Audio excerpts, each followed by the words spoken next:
নবী করিম সাল্লাল্লাহু আলাইহি ওয়াসাল্লামকে আরবের সমাজের মানুষেরা একটা সময় খুব ভালো করে চিনত, জানতো, ভালোবাসতো। সময়ের ব্যবধানে একটি সময় এসে নবী করিম সাল্লাল্লাহু আলাইহি ওয়াসাল্লামের বিরোধিতা করা তারা শুরু করলো। মদিনার ইহুদি আলেমদের কাছে এই মক্কার কতিপয় যুবককে পাঠানো হলো যে ইহুদি আলেমদের কাছে গিয়ে জিজ্ঞাসা করো, নবী করিম সাল্লাল্লাহু আলাইহি ওয়াসাল্লাম যেই কোরআনের কথা বলেন, ইসলামের কথা বলেন, হকের কথা বলেন, এই কথাগুলো ঠিক আছে কিনা, উনি আসলে নবী কিনা, যে নবুয়ত দাবি করে, রিসালাতের দায়িত্ব করে, কোরআন মাজিদ আল্লাহ পাঠান, এটা যে উনি দাবি করেন সেই দাবি ঠিক আছে কিনা, মদিনার আলেমদের কাছ থেকে একটু জেনে আসো। মক্কাতুল মুকাররমা থেকে কয়েকজন যুবককে, কয়েকজন জ্ঞানী মানুষকে প্রতিনিধি করে মদিনাতুল মুনাওয়ারায় পাঠানো হলো।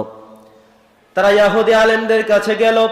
ইহুদি আলেমরা তাদেরকে 3টা প্রশ্ন শিখিয়ে দিল যে আমরা তাওরাত কিতাব পড়েছি, জবুর পড়েছি, ইনজিল পড়েছি, এই কিতাবগুলো থেকে আমরা যা জানলাম, কিয়ামতের আগে শেষ জামানায় এসে এমন একজন নবী এবং রাসূল আসবেন যার নাম হবে মুহাম্মাদুর রাসূলুল্লাহ সাল্লাল্লাহু আলাইহি ওয়াসাল্লাম।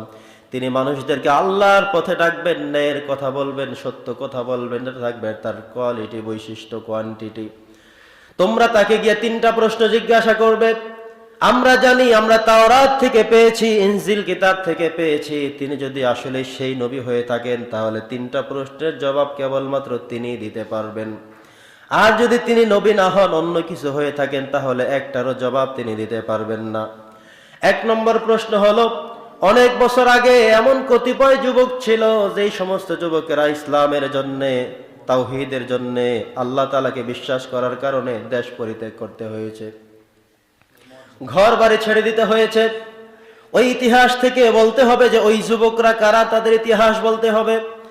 2 নম্বর হলো, এমন একজন মানুষ পৃথিবীতে আগমন করেছিলেন যিনি সারা পৃথিবী ভ্রমণ করেছিলেন, তার ইতিহাস আমাদেরকে জানাতে হবে।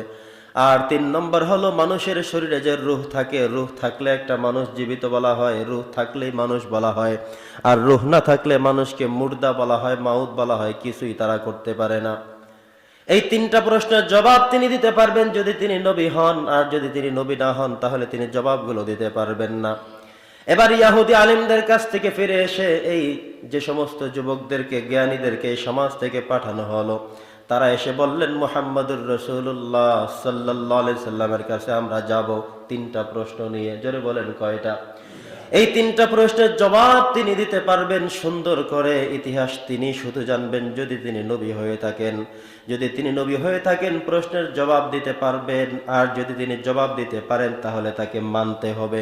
জবাব যদি তিনি দিতে না পারেন তাহলে তিনি নবী না, তাকে মানা যাবে না, তার বিরোধিতা করতে হবে। তাহলে সূত্রগুলো পাওয়া গেল। এবার নবীজির কাছে তারা গেল, বলল, হে মুহাম্মদ, 3টা প্রশ্নের জবাব তোমাকে দিতে হবে। ইহুদি আলেমরা যে প্রশ্নগুলো শিখিয়ে দিয়েছিল সেই প্রশ্নগুলোই তার কাছে করা হলো, আপনি আমাদেরকে জবাব দিবেন। 1 নম্বর হলো, অনেক আগে আগে কিছু যুবক পৃথিবীতে এসেছিল যারা আল্লাহর পক্ষে থাকার জন্য, কালেমার পক্ষে থাকতে গিয়ে তাদের ঘর বাড়ি, দেশ পরিত্যাগ করে গুহার মধ্যে আশ্রয় নিয়েছিল, যাদেরকে বলা হয় আসহাবে কাহাফ। এই যুবকদের ইতিহাস সম্বন্ধে তিনি জানবেন। তোমাকে আমাদের বলতে হবে যুবকরা আসলে কারা ছিল। 2 নম্বর প্রশ্ন হলো, এমন একজন মানুষ ছিল যিনি সারা পৃথিবী ভ্রমণ করেছেন। এই পৃথিবীতে শুধুমাত্র একমাত্র একজন ব্যক্তি ছিলেন যিনি সারা পৃথিবী ভ্রমণ করেছেন। তিনি ছাড়া আর কেউ সারা পৃথিবী ভ্রমণ করার সুযোগ পাননি, সেই মানুষটার নাম বলতে হবে। আর 3 নম্বরে হলো, মানুষের শরীরে রূহ থাকে, কোত্থেকে আসে, কোথায় চলে যায়, এর জবাবও তোমাকে দিয়ে দিতে হবে। বলে আল্লাহু আকবার।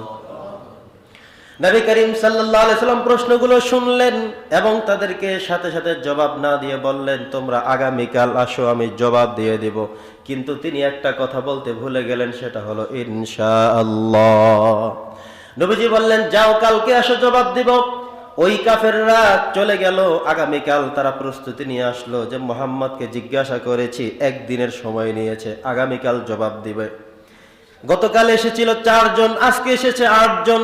মুহাম্মদ জবাব দিবে, কি জবাব দেয়, কেমনে দেয়, সেটা আমরা দেখব, আমরা নিজেরাই শুনবো। কিন্তু আসার পরে দেখা গেল মুহাম্মাদুর রাসূলুল্লাহ সাল্লাল্লাহু আলাইহি সাল্লাম প্রশ্নগুলোর জবাব দিতে পারলেন না। তিনি বললেন, আজকেও পারবো না, চলে যাও, আগামীকালকে আসো। কারণ নবী করিম সাল্লাল্লাহু আলাইহি সাল্লাম নিজের থেকে কোনো কথা বলেন না। তিনি বলেন যা কিছু প্রয়োজন হয় আল্লাহ তাআলা যদি হযরতে জিবরাইল আমিনের মাধ্যমে মেসেজ পাঠান, থ্রো করেন, জানান, তাহলে কেবলমাত্র তিনি জানতে পারেন, সেটাই তিনি বলতে পারেন। যেটা আল্লাহ তাআলা কোরআন মাজিদে বলেছেন, ওয়া মা ইয়ানতিকু আনিল হাওয়া ইন হুয়া ইল্লা ওয়াহয়ুন ইউহা। নবী করিম সাল্লাল্লাহু আলাইহি সাল্লাম কোনো কথা নিজের থেকে বলেন না। যদি আল্লাহ মেসেজ করেন, আল্লাহ যদি জানান, তাহলে কেবলমাত্র তিনি জানতে পারেন। কিন্তু তিনি ইনশাআল্লাহ বলেন নাই, যার কারণে আল্লাহ তাআলা রাগ করেছেন। পরের দিন আসছেন, তবুও তিনি জবাব দিতে পারলেন না। এভাবে কাফেররা একদিন পর পর আসে, তাদের সন্দেহ আরো বাড়ে যে তিনি নবী হলে তো জবাব দিয়েই দিতে পারতেন সাথে সাথে। যেহেতু সাথে সাথে জবাব দেয় নাই, একদিন পরেও দিতে পারে নাই, 3 দিন আমরা চলে আসলাম, আসলে তিনি নবী না, তিনি উল্টা পাল্টা কেউ হতে পারে। এবার সবাই সতর্ক শুরু হলো, তাদের দুঃখ আরো বাড়া শুরু হলো, তাদের সন্দেহ বেড়ে গেল, বাড়তে বাড়তে মাত্রাতিরিক্ত হয়ে গেল। নবীজিকে গালিগালাজ শুরু করলো। এইদিকে আল্লাহর রাসূল সাল্লাল্লাহু আলাইহি সাল্লাম টেনশনের মধ্যে পড়ে গেলেন, পেরেশানি হয়ে গেলেন। আহারে, কি হবে আজকে, কি হবে আগামীকাল, কি হবে কিছুক্ষণ পর মানুষেরা আসলে? কেনই বা আমার আল্লাহ তাআলা কিছুই পাঠান না? তিনি শুধু আসমানের দিকে তাকান, উপরের দিকে তাকান, জিবরাইলকে খোঁজেন কখন আসবে, কি নিয়ে আসবে, কিন্তু কোনো সাড়া তিনি পাচ্ছেন না। আল্লাহ তাআলা এভাবে করতে করতে 13-14 দিন যাওয়ার পরে 15 দিনের মাথায় একসাথে সূরাতুল কাহাফ, যেটা কোরআনুল কারীমের 18 নম্বর সূরা, 110 আয়াত সম্বলিত বিশাল একটি সূরা নাজিল করে দিয়ে এই 3টি প্রশ্নের জবাব দিয়ে দিলেন। একই সাথে কেন দেরি করা হলো সেটার উত্তরও এই সূরার মধ্যে আল্লাহ তাআলা দিয়ে দিয়েছেন। সুবহানাল্লাহ।